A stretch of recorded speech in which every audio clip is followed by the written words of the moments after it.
धन्यवाद भाई बहनों। आज हम एक गीत गा के और परमेश्वर की स्तुति महिमा करेंगे और उसके बाद हम वचन में जाएंगे। तो चलिए हम गीत गाते हैं। आज का दिन यहोवा ने बनाया है, हम इसमें आनंदित हो। आज का दिन यहोवा ने बनाया है, हम इसमें आनंदित हो। स्तुति प्रशंसा करें, क्यों ना कुछ होता रहे, जिसको हम बातें रहे, चाहे जहाँ भी रहे। स्तुति प्रशंसा करें, क्यों ना कुछ होता रहे, उसको हम बातें रहे, चाहे जहाँ भी रहे। आज का दिन यहोवा ने बनाया है, हम इसमें आनंदित हो। आज का दिन यहोवा ने बनाया है, हम उसमें आनंदित हो। आता हूँ तेरे पास, मुझको है तुझसे आस, मुझको कबूल कर ले, सारे पापों से शुद्ध कर ले। आता हूँ तेरे पास, मुझको है तुझसे आस, मुझको कबूल कर ले, सारे पापों से शुद्ध कर ले। आज का दिन यहोवा ने बनाया है, हम उसमें आनंदित हो। हम उसमें आनंदित हो। हालेलुया। जय मसीह की। मेरे भाई और बहनों, हम आज मत्ती के पुस्तक से बात करेंगे, जैसे कि मत्ती का 6 का 5 अध्याय हम देखेंगे। परमेश्वर हमसे क्या कहता है। मेरे भाई और बहनों, हम परमेश्वर के वचन में जाते हैं, जैसे कि मत्ती का पुस्तक 6 का 5। जब तुम प्रार्थना करें तो कपटियों के समान न हो, क्योंकि लोगों को दिखाने के लिए आराधनालयों में और सड़कें की मोड़ पर खड़े होकर प्रार्थना करना उनको अच्छा लगता है। मैं तुमसे सच कहता हूँ कि वे अपना प्रतिफल पा चुके। परंतु जब तुम प्रार्थना करें तो अपनी कोठारी में जा और द्वार बंद करके अपने पिता से जो गुप्त में है प्रार्थना कर, तब तेरा पिता जो गुप्त में देखता है तुझे प्रतिफल देगा। प्रार्थना करते समय अन्य जातियों के समान बकबक न कर, क्योंकि वे समझते हैं कि उनके बहुत बोलने से उनकी सुनी जाएगी। इसीलिए तुम उनके समान न बनो, क्योंकि तुम्हारे पिता तुम्हारे मांगने से पहले ही जानता है कि तुम्हारी क्या क्या आवश्यकता है। देखो क्या बोला है परमेश्वर का वचन, क्या कहता है कि तुम प्रार्थना करते समय बकबक ना करें, क्यों तो तुम्हारे स्वर्गीय पिता तुम्हारे मांगने से पहले ही जानता है तुम्हारी क्या क्या आवश्यकता है।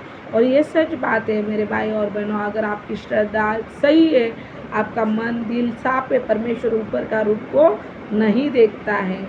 परमेश्वर हमेशा ऊपर का रूप नहीं देखता, क्या करता है, अंदर का रूप को देखता है।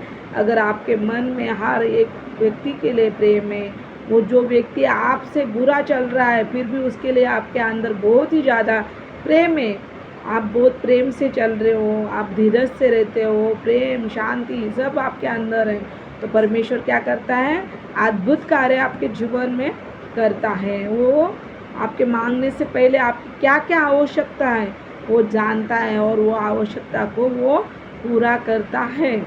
वो हमें कभी भी मांगने से पहले ही वो सब रेडी रखता है। इसीलिए मेरे भाई और बहनों, हम खुद की चिंता करने का छोड़ देने का और दूसरे के लिए ज़्यादा प्रार्थना करने का कभी भी, अगर हम सेवकाई कर रहे हैं, अगर हम परमेश्वर को जान गए हैं, तो परमेश्वर का वचन कहता है जो नए नए परमेश्वर में आते हैं वो बच्चे हैं, उसके हिसाब से परमेश्वर के हिसाब से वो नया जन्म हुआ बच्चा है। क्या है, नया जन्म हुआ बच्चा है, तो उसको दूध पिलाना। जब देखो जब माँ को बच्चा पैदा होता है तो क्या हम सीधा उनको खाना खिलाते हैं? क्या उनको दूध पिलाते हैं बच्चों को, है ना? दूध पिलाते हैं, उसका बहुत ही बेबी का ये होता है, उसको साफ़ सुथरा रखने का माँ का काम होता है, अपनी नानी का, दादी का, इनका काम होता है। तो यही हमें भी लागू होता है मेरे भाई और बहनों। हमारे पास्टर लोग रहने दो या फिर कलीसिया में के कोई सेवकाई बहन भाई करने वाले रहने दो, तो ये लोगों को बहुत सतर्क रहना पड़ता है। नए लोग आते हैं तो उनसे कितना प्रेम से बात करना है, उनको कैसे कैसे समझाना है, उनको कैसे सिखाना है, तो ये बहुत ही मायने लगता है, बहुत महत्वपूर्ण होता है कि ये चीज़ हमें ध्यान में रखते हुए हमें ये करना पड़ता है कि उन लोगों को अच्छे से समझाए, अच्छे से बोले। तो यही नया जो बच्चा आता है परमेश्वर की नज़र में वो छोटा बच्चा होता है, बालक होता है, तो वो बालक को हम वो भले कितना भी उम्र वाला इंसान होने दो, लेकिन हम क्या करना है, वो नया है परमेश्वर में, इसीलिए हमें वो छोटा बच्चा है उसे दूध पिलाना है, उसे नया शुरुआत कैसी करना है, छोटी छोटी बातें सिखाना है, उसे प्यार से सिखाना है, समझाना है, तब जाके परमेश्वर में वो बढ़ते हैं। कई कलीसिया में ऐसा भी होता है, बहुत सालों से बहुत लोग बैठे होते हैं कई कलीसिया में और वो कलीसिया में बढ़ नहीं पाते, वैसे भी लोगों को हम समझ के लेना है। ऐसा नहीं कि ये इतना साल से चर्च में जा रहे हैं, इनको तो मालूम होना चाहिए ना, फिर ये इतना साल से जा रहे हैं, फिर ये क्यों ऐसे है, क्यों ये इनकी रुकली बात है, क्यों ये ऐसे कर रहे हैं? नहीं मेरे भाई और बहनों, उनका चर्च में वैसी शिक्षण रहता है, उनका चर्च में बात करने का तरीका अलग होता है, निंदा कुछ होता होगा, तो वचन में लिखा गया है लास्ट के समय बहुत सारे झूठे मसीह उठेंगे और बहुत लोगों को भरमा देंगे और हो सके तो चुने हुओं को भी भरमा देंगे। मेरे साथ एक बार छोड़ के 2-3 बार हो चुका है, इसलिए मुझे ये बात से तो बहुत ही बड़ा अनुभव मिला है मेरे भाई और बहनों। इसीलिए तो वैसे लोगों को भी हम लोग को संभाल के लेना है, क्योंकि उनको नहीं मालूम वो जिस चर्च में जा रहे थे, जिस जगह पे जा रहे थे, वहाँ पे अच्छा बर्ताव नहीं था, इसीलिए उनका बर्ताव ऐसा है। तो उनको भी सुधारने के लिए हमारे अंदर की जब नम्रता, दीनता, हमारे अंदर का प्रेम धीरे दिखता है, तो वो इंसान ज़रूर बदलता है मेरे भाई और बहनों। और ऐसा हुआ है हमारे चर्च में मेरे पीछे आने वाले लोगों के साथ।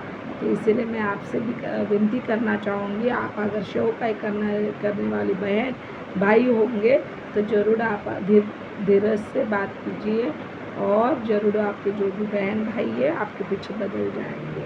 तो उनको आप ऐसा मत समझिए कि वो 10 साल से 15 साल से क्यों नहीं बदल रहे, तो इसका रीज़न ये होता है। इसलिए मेरे भाई बहनों, उनको संभाल के लीजिए और परमेश्वर के राज्य में बढ़ाइए।